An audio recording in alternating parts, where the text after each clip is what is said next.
Hi there. Today, we're diving into an essential metric that plays a huge role in digital marketing, click through rate, or CTR. Whether you're running ads, sending emails, or adding buttons to your website, CTR is a key indicator of your success.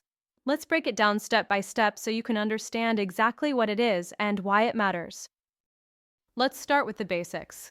CTR is a percentage that tells you how many people actually click on a link, ad, or call to action compared to the total number of people who saw it.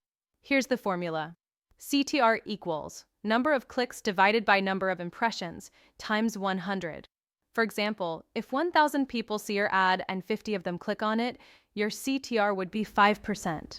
Simple, right? CTR acts like a report card for your marketing. It answers the question, are people engaging with my content or skipping over it? Now, let's talk about why you should care about CTR. It measures effectiveness. CTR is one of the best ways to know if your content, ad, or email is grabbing attention. A high CTR means your message is resonating with your audience and encouraging them to take action. It identifies problems early. If your CTR is low, it's like a red flag.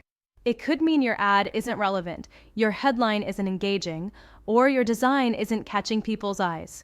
This helps you spot and fix issues before they hurt your campaign performance. It impacts your ROI. The higher your CTR, the better your chances of driving traffic, conversions, and ultimately revenue.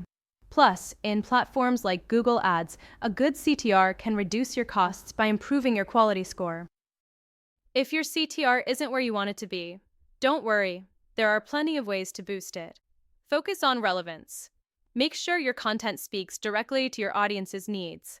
If someone clicks on an ad expecting an answer to their problem, your landing page should deliver exactly that. Write compelling headlines. Your headline is the first thing people see.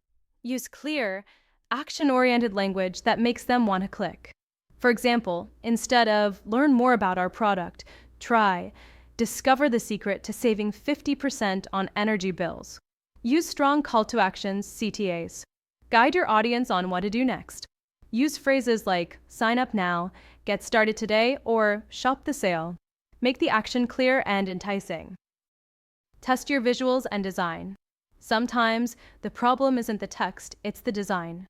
A clean, visually appealing ad or email is more likely to grab attention. Test different layouts, colors, and images to see what works best. Optimize for mobile. Remember, a large percentage of users are browsing on their phones. Make sure your links, buttons, and ads look great and work seamlessly on smaller screens. Improve your targeting. Make sure your ads are reaching the right people. Use tools like demographic targeting, interest-based targeting, or even retargeting to zero in on your ideal audience. You might be wondering, what's a good CTR? The answer depends on your industry and the type of campaign you're running. For example, email campaigns, a CTR of 2 to 5% is considered average, but higher is always better. Display ads, CTRs are usually lower, around 0.5 to 1%, because people don't always click on banner ads. Search ads, these tend to have higher CTRs, often above 3%, because they're shown to people actively searching for something specific. The key takeaway? Don't compare your CTR to others. Focus on improving your own numbers over time. CTR is more than just a percentage. It's a window into your audience's behavior. It tells you what's working, what's not, and where to focus your efforts. So, whether you're running ads, sending emails, or optimizing your website, keep an eye on your CTR. By improving this one metric, you can boost engagement, lower costs, and get better results from your marketing campaigns. Thank you for watching, and good luck optimizing your click-through rates.